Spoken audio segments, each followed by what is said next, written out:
we really want to help you define how to measure it. So where do we get started? How do we start this process? Well, how much could we lose if we don't address a particular gap? In other words, if we do not update our passwords, if we don't do this on that particular system and it were compromised, how would that affect our operations? Would lives be lost? Could we put people at risk? Or is it just that we wouldn't be able to use that printer, right? So there's the whole gambit of risk here is what we're trying to define. And then we talk about what kind of attacks should we be more protected against. And we'll talk about this in a minute, but trying to define what the threats are that could affect us. Now, this might be something that you uncover during the assessment or something you're more aware of because you're being notified when it attacks. And we'll show you some of those notifications later.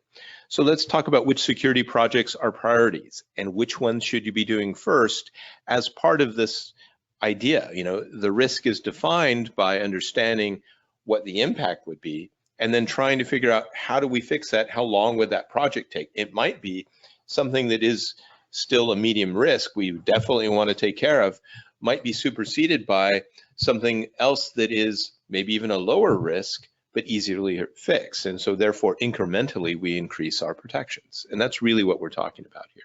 And one of the things that we always have to be looking at in public safety is, of course, computer-aided dispatch.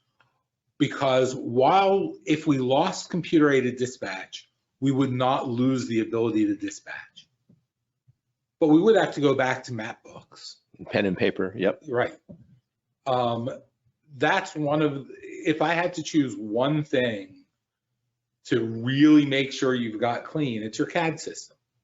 And we are also very cognizant of the fact that they are the less secure aspects of a lot of the 911's organization. So really understanding it and really going in there. And when we also want to create awareness, we want you to be more aware of what's happening around you.